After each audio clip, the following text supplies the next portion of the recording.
Hey, my ADHD family, welcome to another episode of ADHD Love Parent Talk. I am Yakini. Today, my guest is Lafaya. We are going to be talking about hypersensitivity. I'm really interested in this topic because this is starting to come up quite a bit, at least in my community. And so this was a topic that I wanted to bring to, everyone, because there's a lot of questions around this in terms of what is hypersensitivity and, how do we help our children deal with it? So I'm so excited to have her on. So hello. Hello, happy to be here. So glad you're here. So thank you for coming. So please tell the audience a little bit about you. Okay, a little bit about me. My name is Lafaya Mitchell. I'm a licensed marriage and family therapist. I have been in the mental health field for over 20 years. It's absolutely insane. I can't believe how old I am. But throughout the years, it's always been kind of meant for me to work with the hypersensitive population. Didn't know it at all. I just know that I started out in every population I've worked with. They've been in this realm of hypersensitivity, what everybody calls neurodivergent or whatever. But there's just been a variety of populations that I've had a chance to work with, whether it be like mood issues, anxiety issues, ADHD, autism spectrum disorder. What I found is there are a lot of similarities when it comes to the hypersensitivities those hypersensitive areas that they experience. And of course, I'm sure you'll probably have me define my version of hypersensitivity. So I'll save that. But that's just been my work for such a long time. It's been really easy work for me because it's natural, because I'm hypersensitive myself. So I grew up very hypersensitive. When my daughter, my son, both my son and daughter, but my daughter was much more sensitive, was born, she had all kinds of sensitivities that just threw things off for her and us. And it's like my life work. It's like this is like my real life, and I'm sharing my life, and what I've learned in my journey with everybody at this point. I love that. And so so you said you're hypersensitive, but do you also have ADHD or no? I've never been formally diagnosed with ADHD, but I'll tell you that I find myself I'll say that I'm very ADHD. You know what? Okay. And you guys don't get mad at me out there for that. Okay. Right. Because like, seriously, when you're like in the psych world, you just find a little bit of everything in yourself. And then there's one that really settles in. And I would say that ADHD, but kind of a hybrid ADHD, a little bit of spectrum-y, because I've always been super, super quirky. I feel like I have, I have a hybrid thing going on, but never a formal diagnosis. Very cool. All right. So let's jump into hypersensitivity. So please, you led a little bit to it, but please define what is hypersensitivity. Okay. Well, to me, hypersensitivity is like extreme sensitivity to stimuli that doesn't typically bother your neurotypical person as much as it does the person who's very hypersensitive.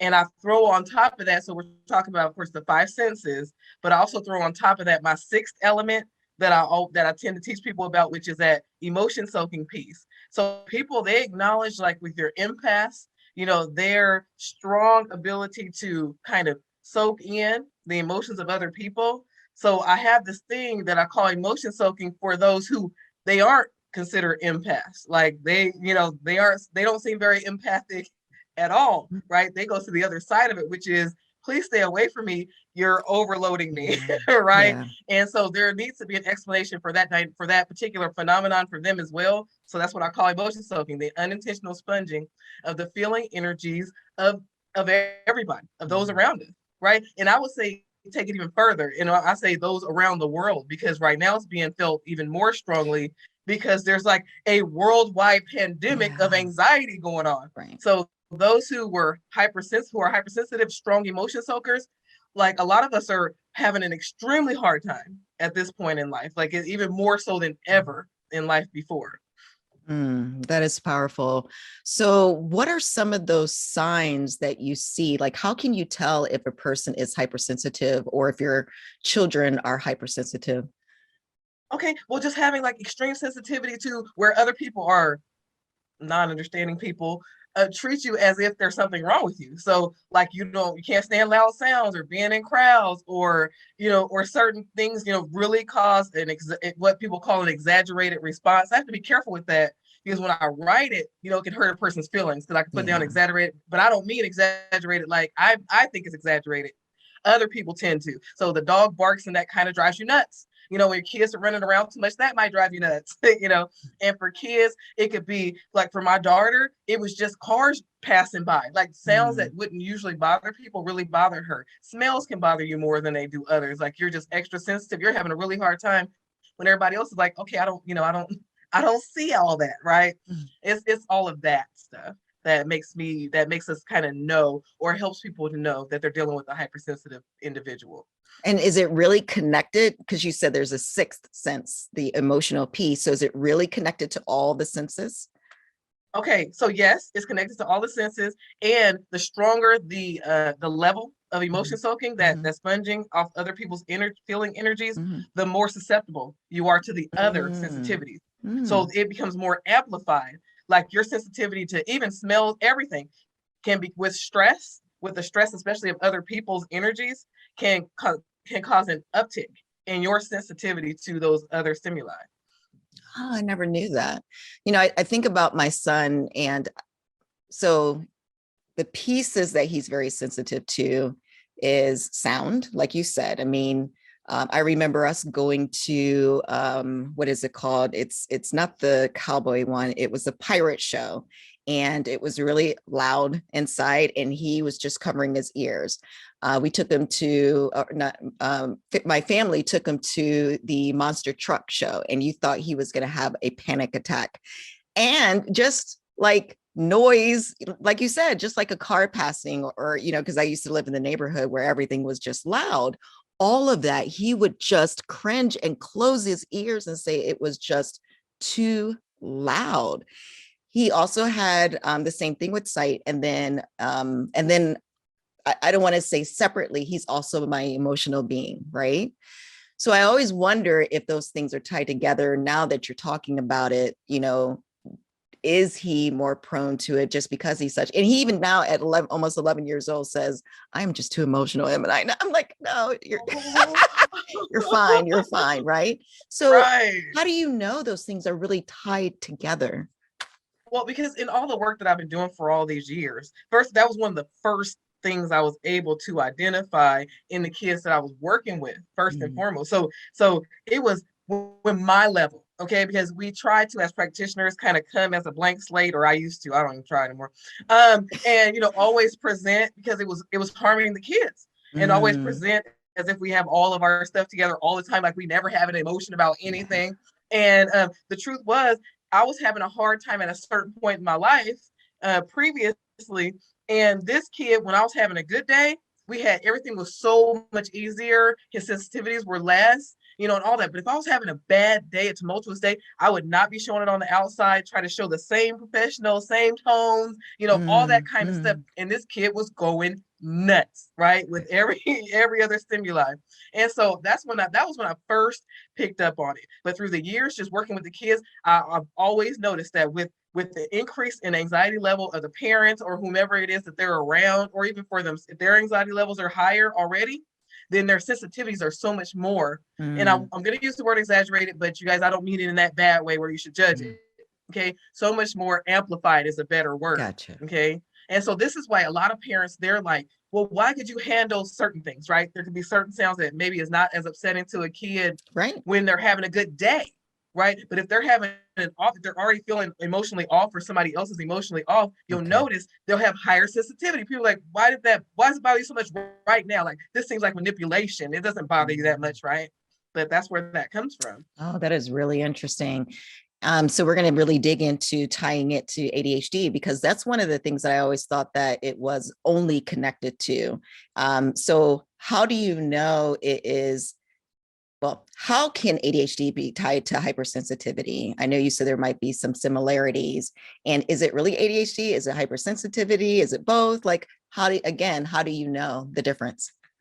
Okay, so most often when you are diagnosed with ADHD, okay, then you're hypersensitive. So I would, and people, like I said, people don't kill me, but I would venture to say that anybody with a diagnosis where there's dysregulation in emotional regulation, behavioral, issues and those kind of struggles like that, I would venture to say that they are all hypersensitive. They are all hypersensitive to a certain degree. Okay. Okay. So I would not make hypersensitivity a diagnosis in and of itself. Well, how can I say this? I would say that it would be an accentuating factor, Okay. because not all neurodivergent people are created equal. Yeah.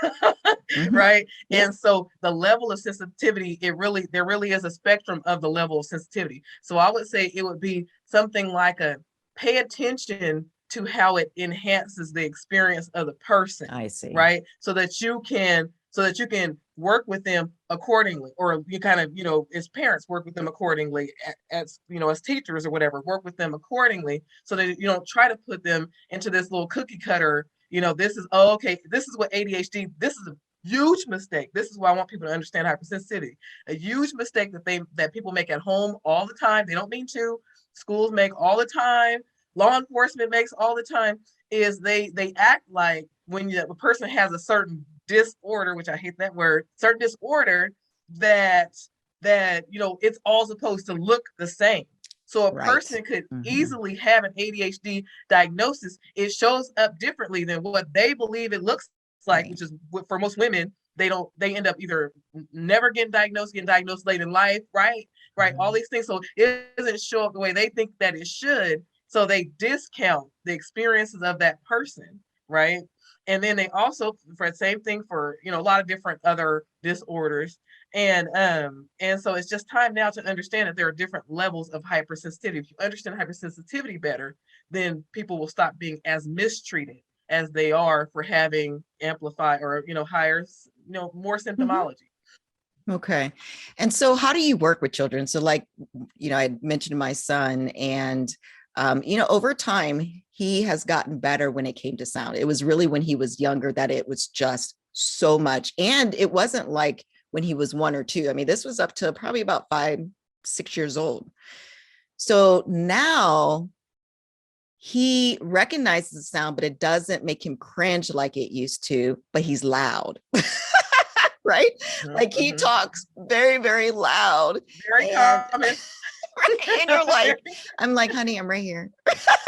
I'm standing right next to you.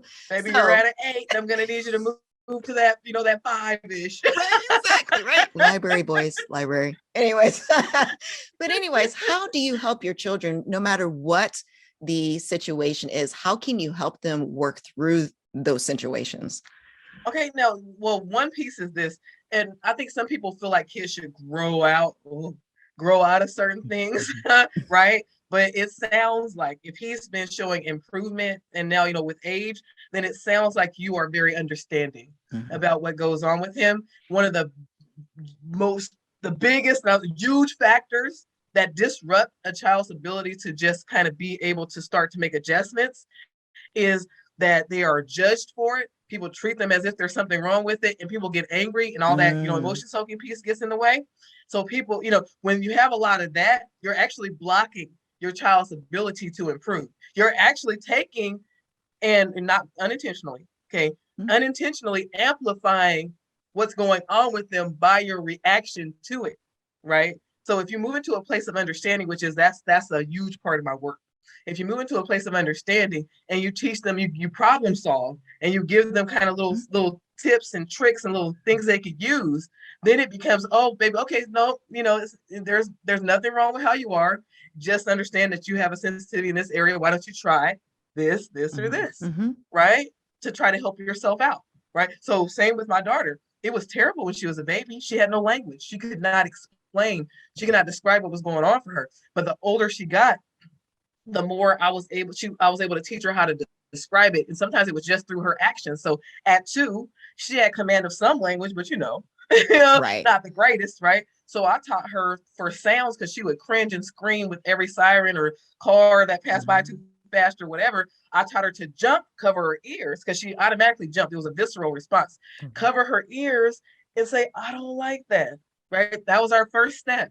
And then from there, as she got older, she was able to figure out some things on her own. She told me, I didn't even know that she had a sensitivity to toilets flushing. She told Yes. me, she said, My because son I did was too. writing, I found out because I was writing a blog. I think she was about 15, she's 17 now. I was writing a blog and she was like, she was looking over my shoulder and she's like, oh, is that why she was explaining, oh, is that why I hate this? I said, you hate the sound of toilet flush? She said, yeah. I just reach in. She luckily I have really long arms. So I reach in and flush it. And I'm like, oh. But that would not be the case if she would just be like one of those kids who don't flush. Yeah. If you have a kid out there, by the way, who kind of seems like it's just they conveniently always forget to flush forever, there may be a sensitivity in there. I'm just throwing that out there. But you know, and as opposed to getting mad at them and calling them lazy for not flushing and things like that, try to flush out the reason why. Right? Flush out. I'm a nerd. I can't help it. It's funny. I love that. Okay, so it's so funny you're saying this because literally just the other day somebody asked me about that and I totally forgot about the flushing piece. They asked me about how can I get my child to flush and wash their hands as soon as they before they walk out the door. And so I was giving them some things that we did, but I forgot about the sound because especially when we are in a public restroom, our toilet isn't as loud as that public restroom, right? It's like, because it's flushing really fast and it's going down really fast. So there's a lot of pressure and that like he would scream. So I didn't even think about that. So I have to mention that too. Yeah, sensory issues. Sometimes there's sensory issues could be with a variety of things. Sensory issues, there could be sensory issues around running water. Like there's a reason sometimes kids that don't like showers and that kind of thing is because they don't like the way the water falls on them and they can't explain it, to people. Or if they try to explain it and people just kind of, that's ridiculous, right? And stuff like that. So we always never discount. I mean, I'm not trying to make everything, okay, guys, about a sensory issue, but if it is about at least tease out what could potentially be going on so that you can properly help your kid problem solve in a validating way. Because invalidating their experiences, that does not help you out much, in moving them in the right direction. Love that. Okay. So is there anything else that you want to share with the audience? Any other tips or thoughts that we may have missed? Oh my goodness, I have a million tips and thoughts. Top three. No, okay. So I think that just primarily what I want you guys to understand about at least some of what I do teach, and there, you do have access to like free resources and stuff. So I have like a YouTube channel out there teaching on a lot of different stuff, how to deal with various sensitivities, how to deal with meltdown behaviors, all those kind of things, right? And doing it in a proper way where you're really starting to consider your kid, because the last thing you want to do is discount their experience, invalidate them as people, right? And then expect that they should have, high self-esteem and be able to perform well in life, be able to function well in life. We have to understand that we have to meet them where they are, understand who they are, understand what impacts them, and help them to be their best them within, their best them. Like that's the best way I can say it is, don't expect for them to be someone else, whomever, their brother, sister, whomever else out there. Let them be who they are and learn how to function within that, and make it okay. That's just primarily, and I do that and I teach that in so many different ways. And I break down give 4 steps for people to use to kind of have the best, best impact, be the most efficiently effective, with your kids with challenges, and I always tell people, make sure you follow them, because when you do, you get much better results. And one thing I noticed that you did not say is we're avoiding this situation, right? We're really helping them work through their situations, because there's, for example, I mean, we again can talk about any sensory, but there are smells everywhere. There are noise everywhere. So it's about helping them work through it, not avoiding, right? Right. No, we're not trying to teach that at all. It is just so important, because I always tell people, if you could think about having an experience yourself in an exaggerated way, like it, to try to understand their sensitivities to taste, right? Maybe imagine what you would feel like if somebody poured a whole box of salt into your food and then you tried to eat it. Yeah. Imagine it that way, because that's the cringeworthy experience that they're having. When we talk about those, issues with sound, then maybe if you hate the sound of people scratching chalkboards, for example, imagine that be the sound that they're experiencing, so that you can actually connect. Because if it's a dog barking and they're cringing, you're like, what's wrong with you, right? This doesn't affect people. But if you think about it in a way that you can connect with, then all of a sudden you can really put yourself in their shoes, right? As having their own experience. Yeah, that makes sense. So is there any resources you have mentioned? So some of the resources that you talked about, can you be specific in terms of your YouTube channel or any other resources that they can find out there about this? Yes. Yeah. Okay. So guys, if you go to lafayaway.com, okay, I love giving resources to parents because I love support. Like, I love support myself, right? And I love to teach, because the more I teach, the more I learn, right? So the YouTube channel is easy. Everything's Lafayaway. So it's youtube.com/Lafayaway, right? If you don't want to like have to try to remember everything I'm telling you right now, just go to lafayaway.com. It'll direct you to all the resources, by the way. And I also have a parent community. I have a Facebook community, safe Facebook community, small group, because I have to make sure that I keep track, that I monitor and make sure that everybody's being encouraging and positive and all that. The last thing parents need is another person judging them. So I try to keep things very positive, and I am really strict with those rules. So, if you have something nasty to say, don't come there. But I have a free access to a free Facebook community where you can come in, ask your questions. I have parents who are like super freaking Lafayaway masters at this point, right? Nice. So I've been teaching my philosophy to parents for years. And not only do you have access to me, who, I'm seriously, guys, I'm a wealth of knowledge. I don't know, it's a gift. But I've been teaching it to other people who will also come in looking to support you and answer your questions even faster than I'll get to them. And I'll get to to their answers like, oh, I couldn't have said it better myself, and things like that. But you have that kind of support there. Let's see, what else? I have my PEP community, Parents Empowering Parents. So that's a 12-week class that I do with parents, and it just changes lives. By the time they get I have parents who are super exhausted and they're like, I don't see how any of this is going to work. Nothing else has ever worked. Oh my God. I get all that, right? First day, and people hate me because I'm always like, just thank me later. It's okay. And, it's going to be okay. We're going to bring the light back, the hope back, but after we get into about that 6th week, they're pepped up and they're knowing what they need to do. They're knowing the concept, how they need to function, like, and not just like what to say, how to say it, but how to be, right? Yeah. You want to bring more of the parent that you truly mean to be to the situation. So I'm bringing that out of you so that you can bring your best parent out of you, so you can bring your best kid out of them, right? And so I have my PEP program. You can find that on lafayaway.com. But everything you can find there, I've given out. There's been so much education and information that I put out that, if you don't find it on lafayaway.com, you didn't go to lafayaway.com. That's all I have to say about that. My books are there, everything. I've written 3 parenting books. So everything's there for you. That is awesome. I'm so excited. That is awesome, Lafaya. Thank you. Thank you. Thank you. Thank you. That's so good. Wait. Okay. Announcement. Sure. I am having a PEP. I'm officially launching my PEP program, Parents Empowering Parents, for parents, specifically parents of children who are diagnosed with ADHD. So now parents out there with children who are diagnosed, they don't have to be diagnosed. Sometimes we know the symptomology. Sometimes they don't get the formal diagnosis. So you don't have to have a diagnosis.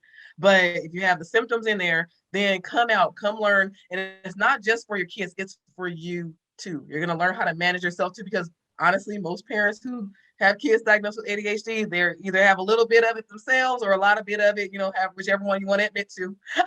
They tend to have the same sensitivities, very or similar. And when will this start, or is it already out? I'm launching. It's April. We'll see. I'm trying to go. I remember when I can look at the paper. April 16th. April 16th. I wrote it down so I didn't forget. And if you want to find that, it's lafayaway.com/PEP-ADHD. Or just go to lafayaway.com and find, the services. You can find it. Okay. Now, if somebody hears this after April 16th, is it going to be videos out there, or like recordings, or are these recordings? I do. Okay, so it's both. So for those who can't make it, then we record each live session, right? Okay. So you at least get access to, because the most important piece is that parents empowering parents. You need to hear from other parents what their experiences are. They Yes. need to hear from you. There's superpower in that, right? Coming together, seriously, you can't beat it.